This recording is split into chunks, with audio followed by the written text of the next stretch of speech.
Malta is actually an excellent example of why business aviation works.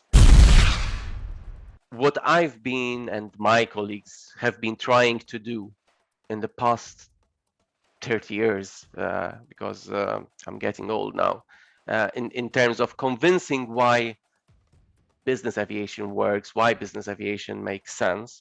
Malta is the perfect example. We're an island, and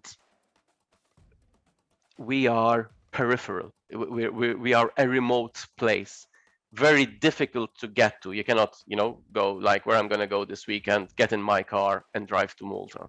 You cannot take a train to Malta. You cannot cycle to Malta, and for sure you cannot walk to Malta. The only way to get to Malta is by ship or by plane.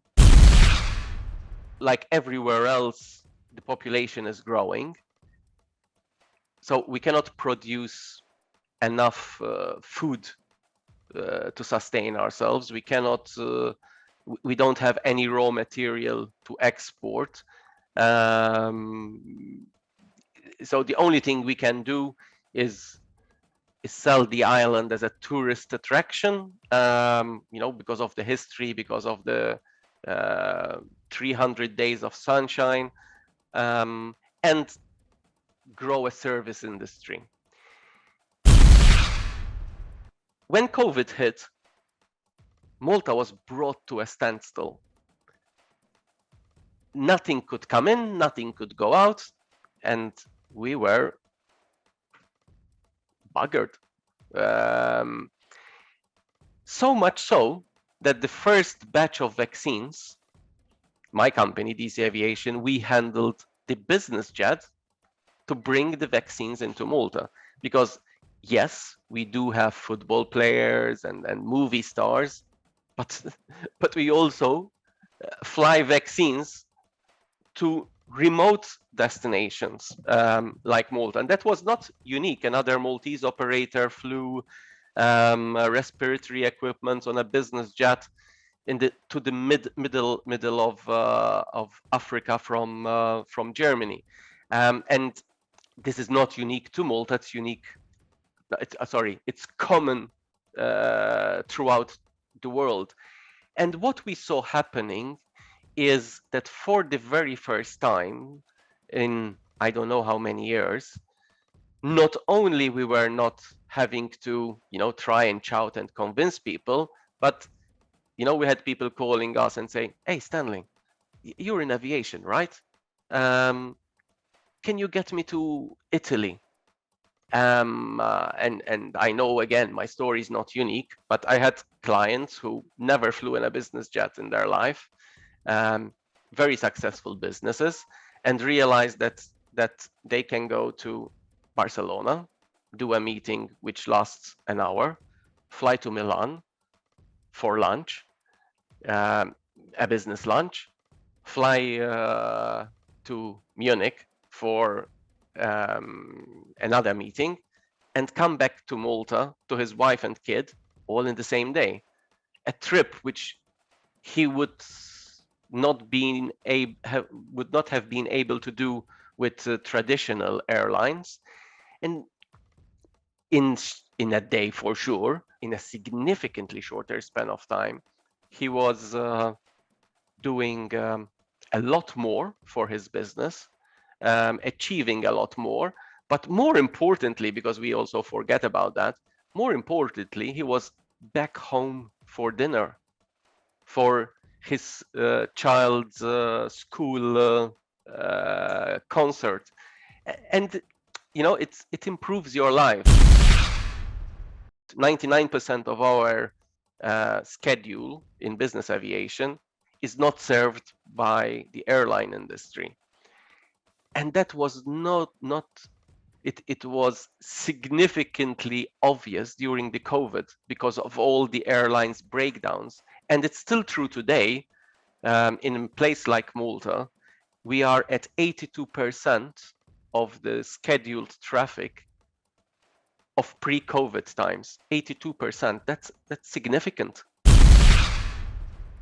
Malta was one of the first European countries which actually recognized that this business sector is important for the economy. The economy in Malta is expected to do 6 times better in 2023 than the rest of the EU.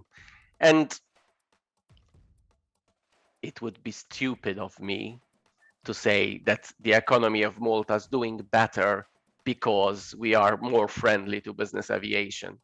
But definitely it goes hand in hand. So what I'm trying to say here, I think the authorities in Malta recognize the importance of the business aviation sector and therefore supported it in its growth. So again, people, when they think Malta, they think taxes. I'm not saying that they're not important, but it was not the driving factor why the business aviation community, and not just, flocked to the island. One of the, or rather the principal thing that attracted businesses like mine, like DC Aviation, is the efficiency. Is that you come, you want to get an AOC, you explain your whatever, you get what I keep telling everybody, your ducks in a row, and as long as you get your ducks in a row, you're good to go, which is not the reality, unfortunately, in a lot of other European jurisdictions when it comes to business aviation. As an FBO last year, we decided to offset 1 million liters of Jet A1 fuel, essentially making us probably the first FBO in Europe to be completely net zero. We did that for many reasons. We did that because we believe in sustainable aviation. We did that because as much as we love SAF, we know that SAF is not available everywhere, and Malta is a complicated place to get SAF to. So probably you might end up burning more CO2 getting SAF to Malta than actually you save. And thirdly, we wanted to encourage, lead by example, if you like. We definitely need to do more. I do not have the magic wand and the magic formula, but I think from a new talent perspective, especially younger talent perspective, I think that we need to show them, because it's easy for me to get excited about what I do. I've been doing this all my life. I love it. I'm sure I can do other things, but I don't want to do other things. I love what I do. How do you convey that to the younger generation? Possibly, one, they don't want to hear it from me. Find the younger people that exist already within the organization and say like, hey guys, look at me, I'm doing this, whatever this is, because it's not about piloting or engineers or flight attendants. Aviation is a lot more than that. You know, it's a ramp agent, it's charter sales, it's, you know, it's really wide and what's not. And I think, again, no matter how interesting all the other jobs, which for sure they do exist, there's a lot more competition today, which is perceived as maybe more nice from the younger generation. I do not believe that there is anything that even compares to aviation to the aviation industry in terms of, you know, how we bring the world together. Yes, internet changed the world for sure, 100%. But me Googling South Africa and me going to South Africa are never going to be the same.